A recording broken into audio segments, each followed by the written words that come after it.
முறைப்படி பெண்ணையும் மாப்பிள்ளையும் மணவரையில உட்கார வைத்து மாப்பிள்ளையுடைய மணிமந்திர வாளுக்கு பெண் களத்திலே மாங்கல்யம் தரித்து விட்டோம். உங்களுடைய நாட்டிலே கல்யாணம் முடிஞ்சது. இப்பொழுது இளவரசி பெண்ணை அழைத்துக் கொண்டு நாங்க சூரியகாந்தாபுரி பட்டணம் போய் அந்த கல்யாணத்துக்கு ஏற்பாடு செய்து உங்களுக்கு அழைப்பு கொடுக்கிறோம். அப்படியே அங்கு வந்து சேருங்கள்.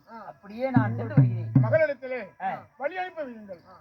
அண்ணே, கல்லென்றாலும் கணவன், புல்லென்றாலும் புருஷன், அத்தன்மை போல பிறந்த வீட்டிலே இருந்து புகுந்த வீட்டுக்கு போக போகிற நம்மளுடைய நாட்டினுடைய பண்பாடு எப்படியோ அவருடைய நாட்டில எப்படி ஒரு பண்பாடோ அவர் சொல்லும் வார்த்தைக்கு எந்த விதமான வார்த்தைகளும் தவறாமல் பேசாமல் படிக்கி அவர் சொல்லும் வார்த்தைக்கு இணங்கி கட்டிய கணவனை என்று நினைத்து சுகத்தோடு வாழ கடவாய். நீ இருமா, அங்க உடனடியாக சென்று ராஜனோடு சென்று அங்கே இருங்கள். கல்யாணத்துக்கு உண்டான ஏற்பாடுகள் செய்கின்ற பொழுது எனக்கு தகவல் சொல்லும் போது நான் உங்களிடத்திலே நான் வருகிறேன். கண்ணே, ஒரு பெண்ணாக பிறந்து விட்டால் வீட்டிற்கு புகழும், புகுந்த வீட்டுக்கு பெருமையும் சேர்க்க வேண்டும். பெருமை பெருமை அதற்கு எந்த ஒரு கலக்கமும் ஏற்படாது. அப்படி இருந்தாலும் பிறந்த நாள் முதலாக உங்களை விட்டு நான் ஒரு நாளும் பிரிந்ததில்லை. நான் பிரிந்து செல்கிறேன் என்று வருத்தத்துடன் உண்ணாமலும் உறங்காமலும் ஒரு நாளும் இருந்து விடாதீர்கள். கண்ணாக இருந்து என்னை வளர்த்து வந்தீர்கள். போய் வருகிறேன் தந்தையே. சுகத்தோடு சென்று நீ வெற்றியோடு அந்த அழகான வீரனோடு சென்று உன்னுடைய நாட்டிலே இருக்கக்கூடிய குடிப்படை மக்களுக்கும் அனைத்துமே சுகமாக இருக்க வேண்டும் என்று நான் வெற்றியோடு அனுப்புகிறேன். சென்று வாருங்கள்.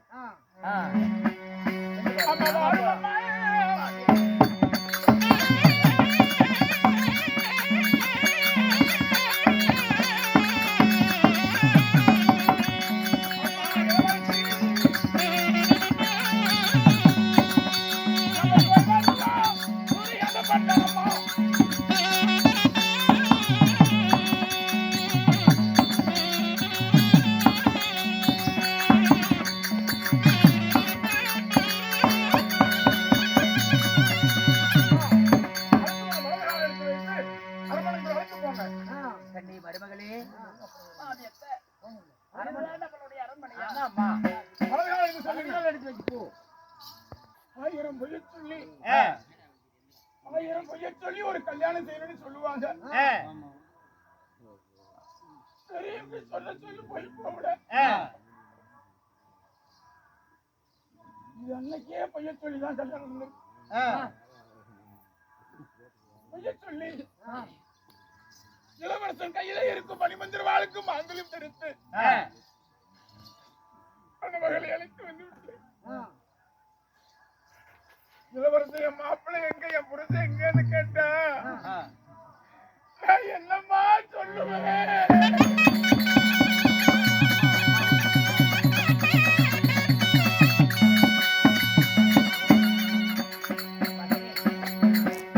போய் சொல்லி கல்யாணம் பண்ணியாச்சு. என் மனவாள எங்க புருஷனுக்கு எங்கன்னு கேட்டா என்னப்பா பதில சொல்லுங்க. நானும் சிந்தித்துக் கொண்டிருந்தேன். 1000 பொய்ய சொல்லி ஒரு கல்யாணம் செய்ய வேண்டும் என்று சொல்லுவா. பொய்ய சொல்லி நாம இளவரசியை கொண்டு வந்து விட்டோம். கணவன் என்று கேட்டால் என்னம்மா என்னப்பா செய்வது ஒன்றுமே எனக்கு தெரியவில்லை. ஆகட்டும், அதற்குண்டான ஏற்பாடு செய்யுமா? நான் அந்த பட்சத்தில் இருக்கிறேன். அப்படி சந்திக்கிறேன். சரி கண்ணே.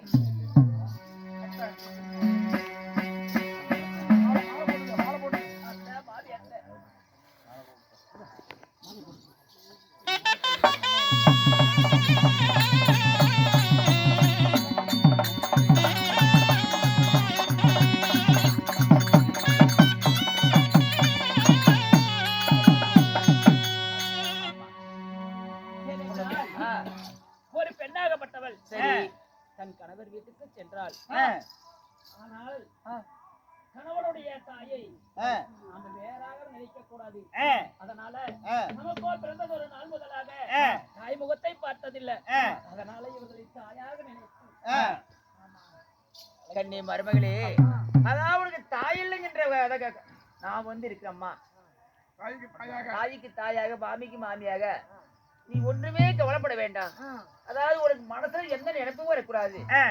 அம்மான்னு கூப்பிடு, உன்னை பாசமா நான் வச்சிருக்கிறேன் அம்மா நந்தகுமாரா? கேடென்றால் கட்டி வைத்து எனக்கு திருமணத்தை செய்து வைங்க. சரி. நான் திருக்கலைத்து சென்று மணவாளனை காட்டுகிறேன் என்று சொன்னீர்களே. ஆமா ஆமா கண்ணே. எக்கையின் கணவர் அவர் எங்கத்தான் இருக்கிறாரு? யார் இவரே இருக்கிறவரா? இருப்பா கண்ணே. இவருடைய மகன் மந்திரிகுமார் இருக்கிறான்ல, அவனை அழைத்து வாம்மா.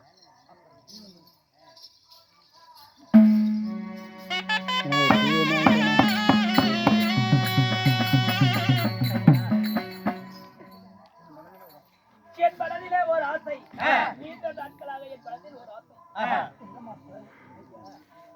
பத்திரகாத்தாபுரி மண்டலத்திலே நான் பிறந்து பிறந்த நாள் முதலாக தாய் முகத்தை பார்த்தது. தந்தை அரவணைப்பிலே வளர்த்தேன். மூடி பிறந்தவர்கள் யாரும் உங்களை நான் என் அண்ணனாக அழைக்கலாமா? யாருமே இல்ல. எனக்கு முன்னையோ பிள்ளையோ ஆணோ பொண்ணோ இல்ல. நான் ஒருவளா பிறந்தேன். உங்களை நான் அண்ணான்னு அழைக்கலாம்னு ஆசையா இருக்கு. அண்ணான்னு அழைக்கலாமான்னு கேட்டேன். நானும் குருவனாகத்தான் பிறந்தேன். அந்த ஆதரவு எனக்கும் கூட பிறந்த தங்கச்சியோ அக்காரோ அண்ணனோ இல்லை. நானும் தந்தையா ஏத்துக்கிறேம்மா. நீ தயக்கமின்றி என் அண்ணான்னு அழைக்கலாமா?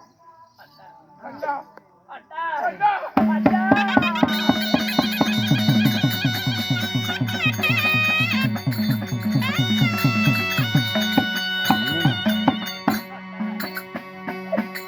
தங்கையாகப்பட்டவள் தங்களிடத்தில் ஒரு வாய் வார்த்தை கேட்கலாம். என்னமா கேட்கிறேன்? அண்ணா ஐயா எனக்கு தானே தருமுதண்டா.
உங்களுடைய வார்த்தையை கேட்டு இந்த சண்டாளி திருமணத்தை செய்தேன்.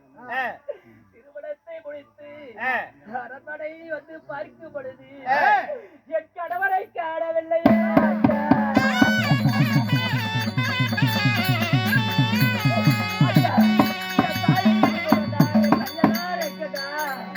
அண்ணா சொல்லுடா, ஏண்டா மௌனமா இருக்கிறா? என்னை மன்னித்து விடம்மா. ஐயோ என்னை மன்னித்து விடம்மா.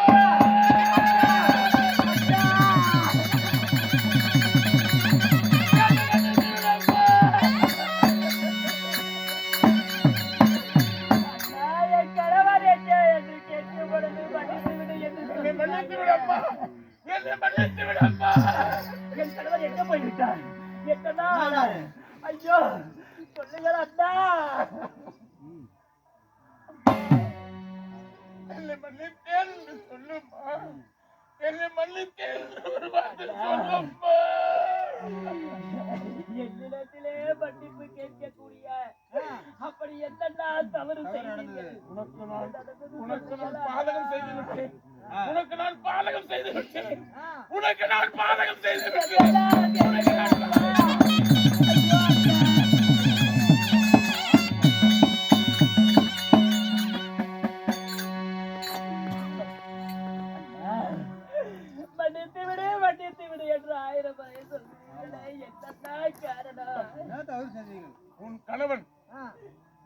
நினைவில் இல்லை. எங்களால் குடிமணிகளை குறைகளை தீர்க்க சென்றிருக்கிறாரா? இன்றைக்கு எங்கடா போய்விட்டார்? அது எப்படி அம்மா என் வாயினால் சொல்வது? நான் எப்படி அம்மா சொல்லட்டும்? அண்ணா, உன் எப்படி அம்மா அண்ணா.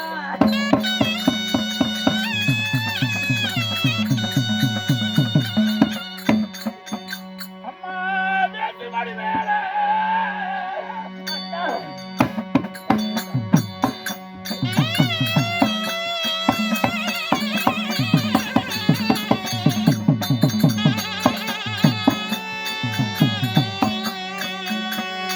அண்ணா, விளையாட போறேன்.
இளவரசன் காசி வீட்டுக்கு போயிட்டோம்மா. என்னடா சொல்றீங்க? ஐயோ அண்ணா,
அப்படி சொல்லாதம்மா, அப்படி எல்லாம் சொல்ல வேண்டாம்.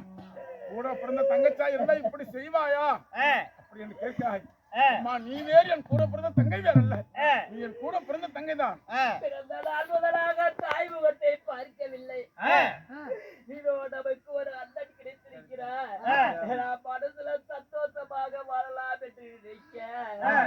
எனக்கு இப்படி ஒரு தியாகத்தை செய்து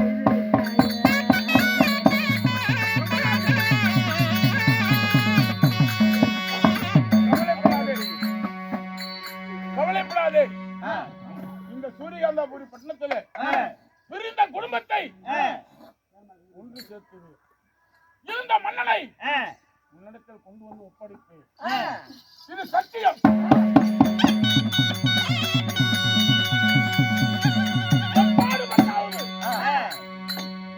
எப்பாடுபட்டாவது பிரிந்த குடும்பத்தை ஒன்று சேர்த்துவேன்.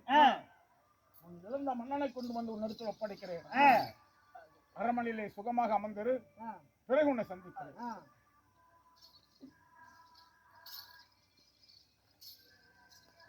எப்படியாவது இந்த பிரிந்த குடும்பத்தை ஒன்று சேர்த்த வேண்டும்.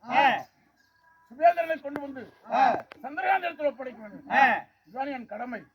வருகிறேன்.